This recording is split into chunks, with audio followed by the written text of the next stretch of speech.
Hi, I'm John Byrne with Poets and Quants. Welcome to the Questrom School of Business at Boston University. Today we're going to discuss innovation and entrepreneurship, and in particular, how the Questrom School embeds an entrepreneurial mindset into each of its students. Join us. The Innovation Entrepreneurial Toolkit is one we can teach someone in any discipline. They saw a problem, they really didn't like it. They said, how do I go about trying to change that? They are interested in what's the value of what I'm learning today. I think they want to make some money, but they also want to do good. Siobhan, you are the academic director of Innovate at BU. Yes. What is Innovate at BU? It's our campus-wide initiative to make innovation and entrepreneurship available to anyone at BU.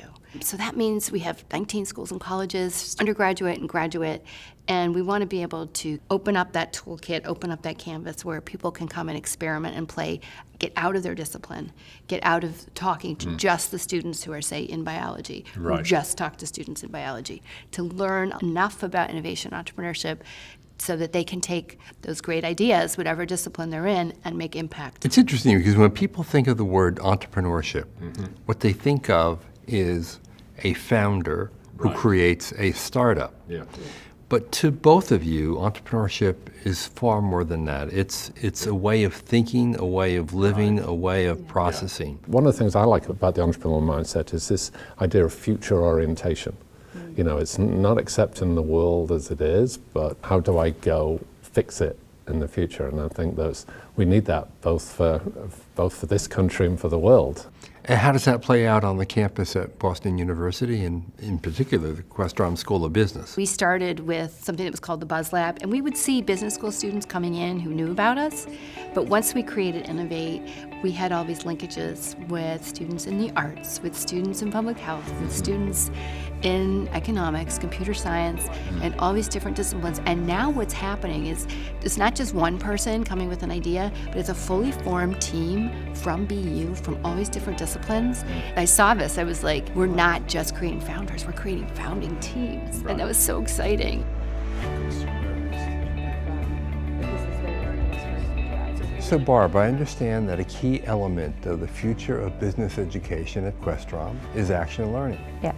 Tell me how that's so. Every student works on a capstone project with a corporate sponsor.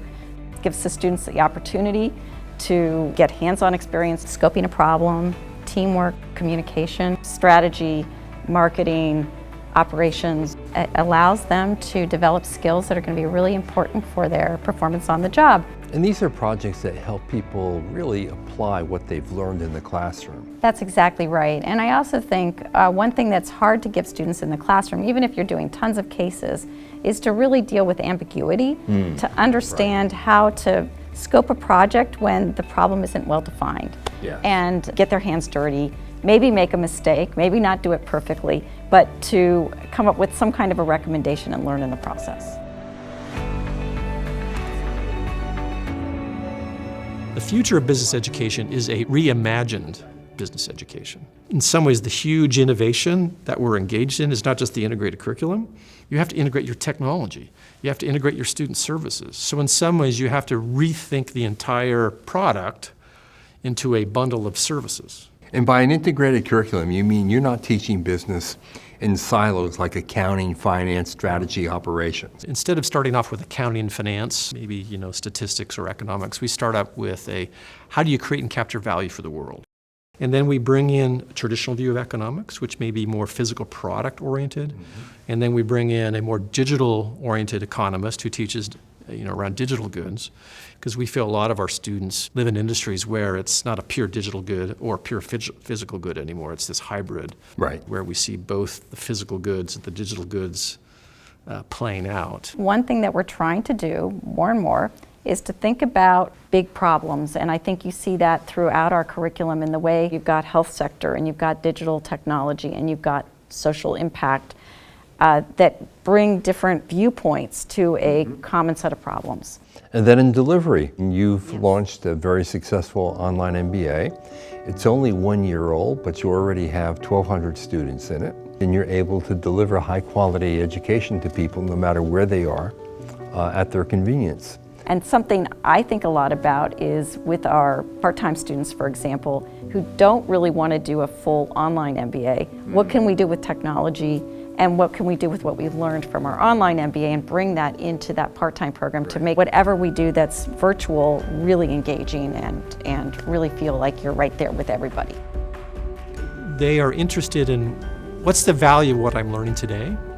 I'm paying this for myself, I've got 2 kids, whatever it is. My life is busy, I got to see the value quickly or I begin to lose interest. For them, the immediate return is application. Application. If I can apply this next week or next month in my boss or other setting, that's value. They want to pursue a career in business, but they also want to do good, and they really care about society and creating something that is value for the world. That's a beautiful thing. Yes. Like, if you aren't trying new things and stretching yourself in college, then where else can you do it? Questrom not only means business, it means entrepreneurship and innovation. This is John Byrne with Poets and Quants at the Questrom School of Business at Boston University.